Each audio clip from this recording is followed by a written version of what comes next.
요나서 2장 1절에서 3절 말씀입니다. 같이 천천히 읽겠습니다. 요나가 물고기 뱃속에서 그의 하나님 여호와께 기도하여 이르되 내가 받는 고난으로 말미암아 여호와께 불러 아뢰었더니 주께서 내게 대답하셨고 내가 수월의 뱃속에서 부르짖었더니 주께서 내 음성을 들으셨나이다. 주께서 나를 깊은 속 바다 가운데에 던지셨으므로 큰 물이 나를 둘렀고 주의 파도와 큰 물결이 다 내 위에 넘쳤나이다. 아멘. 2003년도에 상영된 살인의 추억이라는 영화가 있습니다. 화성 연쇄 살인 사건에 대한 이야기입니다. 화성 연쇄 살인 사건이 이제 사람들의 기억 속에서 사라질 때 이 살인의 추억이 상영됨으로써 다시 모든 사람들이 이 살인, 이 범인이 누굴까, 연쇄 살인범이 누군가에 대해서 다시 궁금해하기 시작했습니다. 결국 다른 교도소에서 다른 죄 때문에 복역하고 있었던 이춘재라는 사람이 연쇄 살인범이라는 사실이 밝혀졌습니다.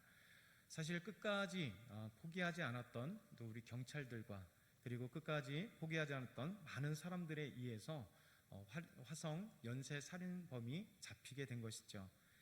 끝까지 포기하지 않았던 것이 참 중요했던 것 같습니다. 오늘 요나서 말씀을 통해서 우리에게 놀라운 진리의 말씀을 우리에게 전하고 있습니다. 첫 번째는 하나님은 절대 포기하지 않으십니다 라는 것이죠. 하나님은 죄 많은 니느웨를 구원하시기 위해서 작정하시고 선지자 요나를 보냈습니다. 요나서 1장 2절을 보면 이렇게 말씀합니다. 너는 일어나 저 큰 성읍 니느웨로 가서 그것을 향하여 외치라. 그가 악독이 내 앞에 상달되었음이니라. 하나님은 니느웨를 구원하시기 위해서 선지자 요나를 보냈습니다. 그러나 요나는 하나님의 말씀에 순종하지 않고 니느웨로 간 것이 아닌 오히려 그 정반대 다시스를 향해서 갔고 배를 타고 지금 떠나가고 있습니다. 하나님의 사명을 외면한 요나, 하나님을 떠났습니다. 그러나 하나님은 요나가 하나님을 떠났을지언정 하나님은 요나를 계속해서 추적하십니다. 요나를 따라가십니다. 그리고 요나 앞에 커다란 풍랑을 내십니다. 결국 요나는 선원들에 의해서 지중해 바다에 던져지게 됩니다. 그때 하나님은 요나서 1장 17절에 보면 이렇게 말씀합니다. 여호와께서 이미 큰 물고기를 예비하사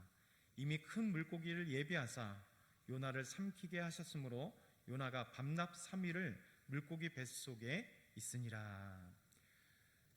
요나는 하나님을 떠났습니다. 사명을 외면했습니다.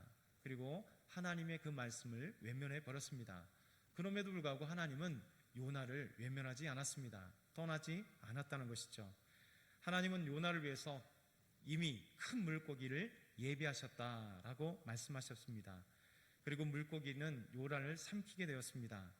여러분, 일반적이라면 요나가 물고기 뱃속에서 물고기 밥이 되었을 것입니다. 물고기 뱃속에서 요나는 녹아 없어졌을 것입니다.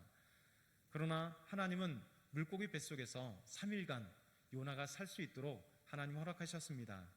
하나님은 3일 동안 그곳에서 보호하시고 요나를 하나님 앞에 나올 수 있도록 만드셨다는 것입니다. 바로 이것이 하나님의 은혜입니다. 하나님 우리가 이해할 수 없는 일들을 행하십니다. 이것이 기적입니다.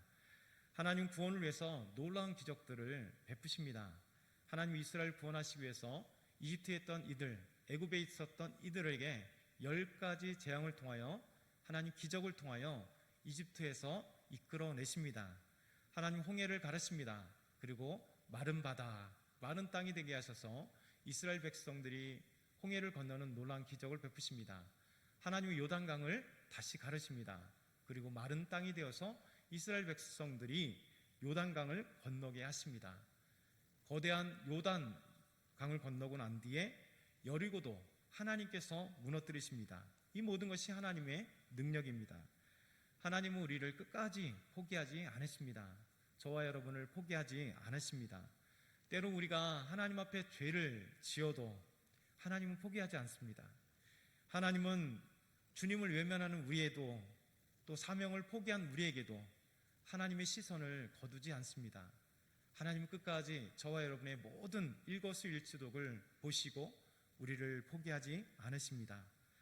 우리가 하나님을 떠날지언정 하나님 우리를 포기하지 않으시고 추적하시고 끝까지 따라오십니다. 하나님 수많은 고난 가운데서도 우리 성도들을 지키십니다. 우리 하나님은 성도들이 천국 가기까지 하나님께서 인도하시고 함께 하십니다. 이것이 하나님의 은혜입니다. 하나님 우리를 절대 포기하지 않으십니다. 하나님은 우리의 구원을 포기하지 않으신다는 것이죠. 우리 하나님은 이 포기하지 않는 그 하나님 때문에 우리가 하나님 믿게 되는 것이고 하나님 떠나지 않는 것이고 구원받고 천국에 갈 수 있는 것입니다. 두 번째, 고난은 하나님을 찾게 합니다. 요나서 2장 1절 상반절에 보면 이렇게 말씀합니다. 요나가 물고기 뱃속에서 요나는 니느웨 가라는 명령을, 니느웨의 복음을 전하는 명령을 외면했습니다. 그리고 도망했던 자입니다. 그런데 성경을 잘 보게 되면 요나가 욥바로 갈 때에도, 그리고 욥바에서 다시스로 가는 배를 탔음에도 불구하고, 그리고 거친 풍랑이 지중해 바다에 몰아칠 때에도 요나는 하나님을 찾지 않았습니다. 인간의 마음은 너무나 교만합니다. 고난이 찾아오기까지 우리는 겸손하지 못합니다. 하나님께 무릎 꿇지 않습니다. 또 하나님을 찾지 않습니다. 하나님께 기도하지 않죠. 그러나 요나는 물고기 뱃속이라고 하는 이 고난이 찾아왔을 때, 3일이라고 하는 시간이 지났을 때, 그때 드디어 하나님을 찾게 된 것이죠. 여러분, 이것이 바로 인간의 연약함이고 하나님의 은혜입니다. 고난이 찾아오기 전까지는, 고난을 만나기까지는 3일이라고 하는 물고기 뱃속에서의 이 고난, 이것을 경험하기 전까지는 하나님을 스스로 찾지 않는 인간의 교만함입니다. 요나의 교만함이었습니다. 그러나 고난은 그렇기 때문에 우리에게 복이 되는 것입니다. 고난은 하나님을 만나게 하고 하나님을 찾게 하는 통로가 됩니다. 고난을 통해서 연약함이 강하게 됩니다. 고난을 통해서 교만한 자가 겸손한 자로 바뀌게 되는 것이죠. 고난을 통하여 성장하게 됩니다. 고난을 통해서 하나님을 찾게 되는 놀라운 은혜가 우리에게 임하게 되는 것입니다. 여러분, 매화를 잘 알 것입니다. 매화는 추운 겨울, 추운 모진 이 폭풍과 추운 겨울을 뚫고 나갔을 때 아름다운 꽃이 피게 됩니다. 3,000m의 높은 로키 산맥, 미국의 로키 산맥에 무서운 추위를 견딘 나무가 있습니다. 사람이 무릎 꿇은 모양처럼 보인다 해서 무릎 꿇은 나무라고 일컬어지는 나무가 있습니다. 이렇게 폭풍과 같은 거대한 추위와 그 모진 환경 속에 자랐던 무릎 꿇는 나무, 이 나무를 통해서 가장 귀한 바이올린을 만드는 목재가 되게 하신 것입니다. 여러분, 우리는 고난을 통해서 진정한 삶의 의미를 깨닫고 삶의 지혜를 깨닫게 됩니다. 독일의 시인 괴테는 이렇게 말씀했습니다. 시에서 이런 아름다운 구절을 우리에게 전해주고 있습니다. 눈물과 함께 빵을 먹어본 일이 없고 단 한 번이라도 외로운 밤을 눈물로 지새운 적이 없는 사람아, 그대는 정녕 천상의 높은 힘을 알지 못한다 라고 시를 썼습니다. 괴테는 우리가 잘 아는 것처럼 눈물 젖은 빵을 먹어보지 못한 사람과는 인생을 논하지 말라라고 하는 그 의미를 전한 것이죠. 유대인의 속담에도 이런 속담이 있습니다. 아픔을 맛보지 않은 자는 사람이 아니다. 여러분, 아픔을 맛보지 않은 사람은 사람이 아니라는 겁니다. 무슨 얘기일까요? 인생의 깊이를 알지 못한다는 겁니다. 고난의 그 의미를 알지 못한다는 것입니다. 결국 교만한 사람, 인생의 깊이를 알지 못하는 사람은 진정한 사람의 가치를 모르고 삶의 의미를 모른다는 것이죠. 그렇기 때문에 아픔을 통하여 진정한 사람을 알게 되고, 이 눈물과 고통의 그것을 통해서 사람이 성장하게 된다, 깊어지게 된다라고 하는 것이죠. 우리 삶에 쉬운 길은 없습니다. 지름길은 없습니다. 거칠고 힘든 환경이 평범한 사람을 오히려 강한 사람, 영으로 만들어 갑니다. 성공한 사람들의 공통적인 특징은 숱한 시련을 겪었었던 사람, 그리고 이겼던 사람이 바로 성공한 사람들의 공통점입니다. 고난과 아픔은 철을 재련하는 용광로 같습니다. 용광로라는 뜨거운 고통과 아픔이 오히려 순수한 철을 순수한 금을 만드는 그런 아름다운 용광로, 그것이 우리 인생의 고난과 같은 것이죠. 사람은 고난을 통해서 단단해지고 시련을 통해서 삶을 배우게 되는 것입니다. 하나님은 사명을 외면한 다시스로 도망하는 요나를 추적하십니다. 그리고 따라오십니다. 이것이 하나님의 은혜라 말씀드리는 것입니다. 요나에게 거친 풍랑이 찾아왔습니다. 요나는 지중해 바다에 던져지게 되었습니다. 큰 물고기가 삼켜 물고기 뱃속에서 이제 죽음을 기다리는 신세가 되었습니다. 그러나 하나님은 요나를 구원하셨습니다. 고난을 통해 요나는 하나님을 찾게 되었다는 것이죠. 이것이 두 번째 우리에게 증거하시는 귀한 하나님의 메시지입니다. 마지막 세 번째는 하나님은 고난을 통해 기도하게 만드십니다. 요나 2장 1절은 이렇게 말씀합니다. 우리 함께 요나서 2장 1절을 읽겠습니다. 요나가 물고기 뱃속에서 그의 하나님 여호와께 기도하여. 요나가 물고기 뱃속에서 그의 하나님 여호와께 기도하여. 하나님을 찾게 된 요나, 이제 하나님을 찾았던 요나가 기도하게 되었다는 것입니다. 여러분, 요나는 물고기 뱃속에서 들어갔을 때 하나님을 찾게 되었고 그 물고기 뱃속에서 기도하게 되었습니다. 요나는 지금까지 기도하지 않았습니다. 사명을 받을 때도 기도하지 않았습니다. 니느웨에 가서 말씀을 전하라고 하는 그 사명을 받았음에도 불구하고 그때 기도하지 않았습니다. 여러분, 사명받은 자의 특징 뭡니까? 기도하는 거잖아요. 하나님, 이 사명을 감당할 수 있도록 도와주십시오. 하나님, 목회자의 사명을 감당하게 하여 주십시오. 저에게 능력 주십시오. 성령 하나님 함께 하여 주시옵소서. 우리에게 성령 충만하게 하여 주옵소서. 교회 모든 직분들도 다 그렇잖아요. 우리 찬양대도, 찬양팀도, 우리 지역장님도, 모든 구역장님들도, 우리 교구장님들도 여러분, 기도 없이 하나님의 일을 감당할 수 있나요? 그렇지 못합니다. 여러분, 중직들도, 우리 안수사님들도, 권사님들도, 우리 집사님들도 하나님을 섬기고 하나님을 찬양하며 하나님께 나아갈 때 기도 없이는 절대 할 수 없습니다. 그러기에 사명받은 자의 특징은 기도하는 것입니다. 기도를 통하여 살아계신 하나님을 체험하고 기도를 통하여 나를 통하여 역사하시는 하나님의 능력을 보게 되는 것입니다. 기도 없는 교회는 절대 있을 수 없습니다. 기도 없는 교회는 차가운 사람의 모임에 불과한 것이죠. 기도를 통하여 성령의 뜨거운 용광로가 되고, 기도를 통하여 하나님이 역사하시는 교회가 되고, 기도를 통하여 온 성도들이 하나님의 일하심을 경험하게 되는 겁니다. 구원의 역사를 경험하게 되는 겁니다. 그런데 하나님의 사명, 니느웨에 가서 복음을 증거하고 죽을 니느웨 사람들에게 회개하라는 메시지를 선포해야 될 요나는 기도하지 않았습니다. 여러분, 이것이 가장 큰 문제였습니다. 기도가 없었던 요나, 사명을 받았음에도 기도하지 않았던 요나, 그는 다시스로 도망갈 계획을 세웠을 때도 기도하지 않았습니다. 요바에서 마지막에 다시스로 가는 배를 구했음에도 그는 기도하지 않았습니다. 그리고 지중해를 향하여 지금 다시스로 갈 때도 기도하지 않았습니다. 여러분, 풍랑이 내리칠 때, 하나님이 예비하신 풍랑을 맛볼 때 선장과 선원들은 자기들의 신에게 기도하며 이 위기를 탈출하기 위해서 애쓰고 힘쓰는 그들은 기도했습니다. 근데 요나는 배 밑창에서 잠을 자고 있었습니다. 이것이 문제였습니다. 기도가 없었던 요나, 선지자였음에도 불구하고 기도하지 않았던 요나입니다. 여러분, 그러나 물고기 뱃속에서 3일을 지나고 나서야 이제 고난받았던 그가 하나님을 찾고 이제 하나님을 찾았던 그가 기도하게 된 것입니다. 이제 와서야 기도하게 된 것입니다. 여러분, 왜 그렇습니까? 고난 때문입니다. 죽음의 고난 때문입니다. 물고기 뱃속에서 언제 죽을지 모르는 두려움 때문에 그렇습니다.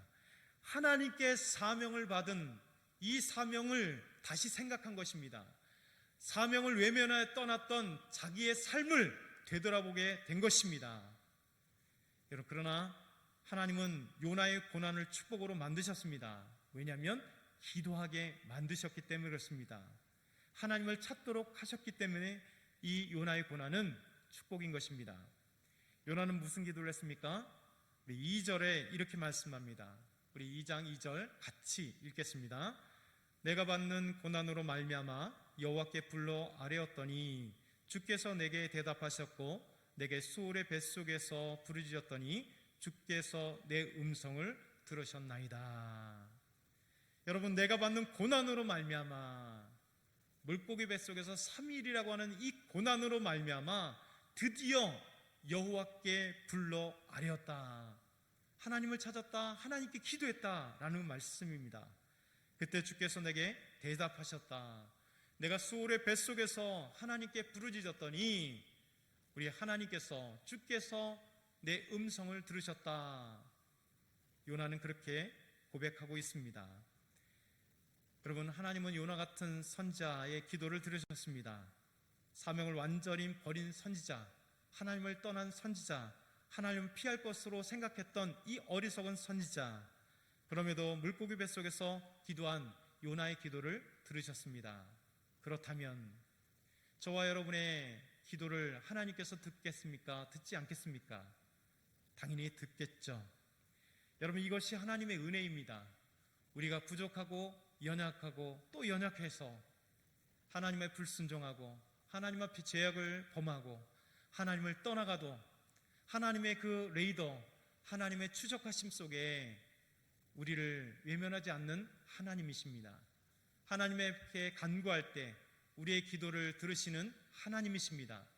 하나님은 우리의 일거수일투족을 보시면서 하나님께서 우리의 호소, 우리의 간구, 우리의 기도를 들으시기를 원하시는 우리의 하나님이십니다. 그러기에 우리 하나님은 인자하신 하나님이십니다. 우리 하나님은 구원의 하나님이십니다. 하나님, 우리의 기도를 들으시는 하나님이십니다. 하나님은 고난 중에 기도를 듣기를 원하십니다. 그래서 야고보는 이렇게 말씀합니다. 야고보서 5장 13절 같이 한번 읽어보겠습니다. 너희 중에 고난 당하는 자가 있느냐? 그는 기도할 것이요. 즐거워하는 자가 있느냐? 그는 찬송할지니라. 너희 중에 고난 당하는 자가 있느냐? 여러분, 우리는 고난 당하지 않습니까? 우리 삶 속에 끝없는 고난이 우리에게 찾아옵니다. 그럴 때 무엇을 하라고요? 기도하라 말씀하시죠. 여러분, 고난 당하는 자가 있을 때 기도해야 되는 것이죠. 시인은 시편 140편 12절에 이렇게 말씀합니다. 천천히 같이 읽겠습니다. 내가 알거니와 여호와는 고난 당하는 자를 변호해 주시며 궁핍한 자에게 정의를 베푸시리이다. 여호와는 고난 당하는 자를 변호해 주신다. 여러분, 고난을 당하는 자를 외면하신 것이 아니라 그 고난 속에 찾아오셔서 우리를 변호해 주신다 말씀하십니다. 여러분, 인생에 얼마나 고난들이 많습니까? 때로는 사기를 당하는 고난이 있습니다. 사람 때로는 왕따를 당하는 고난이 있습니다. 회사에서 정말 잘못도 없는데 잘리는 경우가 있습니다. 때로는 물질 때문에 수없는 고난이 찾아옵니다. 그때 우리 하나님은 변호해 주신다. 우리의 삶의 고난의 모든 것을 알고 계시고 우리의 기도를 들으신다 말씀하고 있는 것입니다. 요나는 고난이라는 현실 앞에 절망보다 하나님께 기도했습니다. 하나님은 소울의 뱃속에서 그에게 응답하시고 기도의 소리를 들으셨습니다. 성도 여러분, 고난이 찾아왔습니까? 기도해야 됩니다. 코로나19 같은 고난 앞에서 우리는 기도해야 됩니다. 삶의 고난 앞에 기도해야 되는 것이죠. 이번 주에는 고난 주간입니다. 고난의 대명사는 우리를 구원하신 예수 그리스도이십니다. 여러분, 예수님의 고난 없는 구원은 있을 수가 없습니다.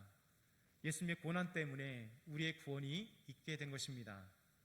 예수님이 고난 받으셨다면 우리 인생 가운데 고난 없는 그리스도인들은 없다는 것입니다. 그런데 고난이 찾아왔을 때 그 의미를 깨닫는 자가 복이 있는 자입니다. 그 의미를 알 때 하나님께 영광 돌릴 수 있고 하나님께서 하시는 큰 일들을 깨달아 알 수 있다는 것입니다. 예수님 가이사랴 빌립보에서 베드로의 신앙 고백을 들었습니다. 그리고 난 뒤에 예수님께서는 제자들에게 자신에게 찾아올 고난에 대해서 이제 드디어 말씀하십니다. 마태복음 16장 21절은 이렇게 말씀합니다. 이때로부터 제자들이 내가 너희는 나를 누구라 생각하느냐? 시몬 베드로의 주는 그리스도의 살아계신 하나님의 아들입니다 라고 하는 이 신앙의 고백을 듣고 난 뒤에 이때로부터 예수 그리스도께서 자기가 예루살렘에 올라가 장로들과 대제사장들과 서기관들에게 많은 고난을 받고 죽임을 당하고 제3일에 살아날 것을 제자들에게 비로소 나타내셨다. 여러분, 이제까지 3년간 따라다녔던 제자들, 고난의 의미를 몰랐다는 것입니다. 여러분, 예수님과 3년 동안 동거동락한 이 제자들도 고난의 참된 의미를 몰랐다면 우리 그리스도인들도 그 고난의 의미를 모를 때가 많다는 것이죠. 우리 신앙이 성숙할 때 드디어 고난의 의미, 예수 그리스도의 고난의 의미, 예수 그리스도의 십자가의 고난과 죽음의 의미를 깨달아 알 때가 있다는 것입니다. 여러분, 처음 예수 믿을 때 그 고난의 의미를 아는 사람은 없습니다. 좀 어느 순간에 하나님이 주신 은혜, 하나님이 주신 믿음, 하나님께서 함께 하신 그 놀라운 은혜를 경험하고 난 뒤에 드디어 예수 그리스도의 십자가의 죽으심과 부활의 그 의미를 깨달아 알 때가 있다는 것입니다. 그때 우리 입술 속에 고백하는 것이 예수는 나의 주님이십니다. 예수님께서 나의 하나님이십니다. 예수님께서 나와 함께 하십니다. 예수님의 십자가의 죽으심이 나의 구원인 것을 고백할 수 있는 것입니다. 이것이 바로 은혜이고 이것이 바로 하나님의 믿음의 진실, 비밀인 것입니다. 여러분, 예수님은 십자가의 고난을 마다하지 않았습니다. 군병들에게 잡히기 전에 예수님은 하나님께 눈물로 기도했습니다. 마태복음 26장 39절, 내 아버지여, 만일 할만하시거든 이 잔을 내게서 지나가게 하옵소서. 그러나 나의 원대로 마옵시고 아버지의 원대로 하여 달라고 주님 기도했습니다. 여러분, 예수님께도 십자가의 죽음은 고난이었습니다. 너무나 아픔이었습니다. 예수님이 이 땅에 완전한 하나님이시며 동시에 완전한 사람, 인성과 신성을 가지고 계신 완전한 분이셨기에 우리 사람의 고통과 같은 그 고통을 동일하게 받으셨습니다. 그래서 하나님의 아들이셨던 예수님이, 사람의 아들로 이 땅에 오셨던 예수님이 십자가에 죽으실 때 여러분, 동일한 인간과 같은 고통, 못 박힐 때의 아픔, 그리고 가시면류관에 쓸 때의 그 아픔, 그리고 죽음의 그 고통을 알고 계셨습니다. 그래서 아버지 하나님께 기도하여 아버지, 이 잔을 할 수만 있다면 지나가게 해주십시오. 이것이 인간이었던 예수님의 고통이었습니다. 부르짖었습니다. 그러나 하나님의 뜻을 이루지 않으면 구원을 이루지 못하기에, 그러나 주님, 나의 원대로 마시고 하나님의 계획하신 구원의 그 비밀, 하나님의 계획하신 십자가의 죽음으로 구원을 이루실 하나님의 그 계획을 이루어 주십시오 하고 기도한 것입니다. 예수님 잡히시고 십자가에 못 박히셨을 때 하나님께 고통스럽게 외치며 기도했습니다. 엘리 엘리 라마 사박다니, 나의 하나님, 나의 하나님, 어찌하여 나를 버리시나이까. 이것이 주님의 고통스러운 기도였습니다. 여러분, 하나님이 예수님의 기도를 외면하셨습니까? 그렇지 않습니다. 나의 하나님, 나의 하나님, 어찌하여 나를 버리셨습니까? 겉으로 보기에는 버리신 것 같습니다. 그러나 예수님을 받으셨기에 구원을 이루신 겁니다. 예수님의 외침을 우리 하나님은 들으셨습니다. 십자가의 그 모진 고난, 그 속에 부르짖으셨던 예수님의 부르심을 주님은 들으셨습니다. 우리 하나님은 들으셨습니다. 이 십자가의 죽음과 아픔을 통하여, 이 고난을 통하여 구원을 이루신 겁니다. 그래서 요한복음 19장 30절에 이렇게 말씀합니다. 다 함께 같이 천천히 봉독하겠습니다. 예수께서 신포도주를 받으신 후에 이르시되 다 이루었다 하시고 머리를 숙이신 영혼이 떠나가시니라. 다 이루었다. 내가 다 이루었다. 십자가의 죽음으로 말미암아 너희를 구원했다. 예수님 다 이루셨다 말씀하시고 영혼이 떠나가셨습니다. 곧 죽으신 것입니다. 예수님은 고난을 피하지 않으셨습니다. 고난을 통해 구원을 이루셨습니다. 고난을 통해 하나님께 나아갔습니다. 우리 믿음의 사람들은 고난을 두려워하면 안 됩니다. 고난은 피하고 싶죠. 그러나 고난 없는 사람은 없고, 이 고난을 어떻게 받느냐에 따라 이 고난을 통하여 성숙하게 되고, 이 고난을 통하여 하나님 만나게 되고, 이 고난을 통하여 하나님께 기도하게 되고 하나님을 찾게 되는, 우리에게는 축복이 되는 복이 되는 고난이 되는 것입니다. 저와 여러분이 고난을 두려워하지 않았으면 좋겠습니다. 여러분, 오늘 말씀을 한번 정리하겠습니다. 첫째, 하나님은 절대 포기하지 않으십니다. 우리가 하나님을 포기할지라도, 요나처럼 하나님을 외면하고 도망갈지라도, 사명을 버리고 도망갈지라도 하나님은 버리지 않습니다. 추적하십니다.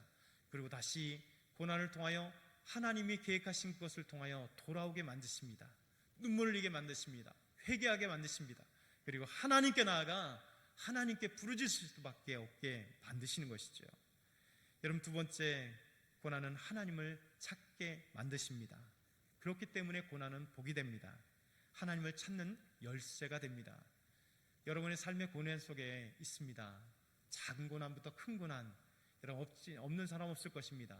여러분, 복으로 생각하십시오. 하나님을 찾는 계기로 생각하십시오. 세 번째, 하나님은 고난을 통해 기도하게 만드신 거죠. 고난은 막다른 골목입니다. 고난을 받으면 하나님을 찾게 됩니다. 하나님께 기도하게 됩니다. 예수님도 고난 중에 고난을 외면하지 않고 하나님께 기도했습니다. 하나님 만났습니다. 성도 여러분, 고난 중에 임하시는 하나님을 찾길 바랍니다.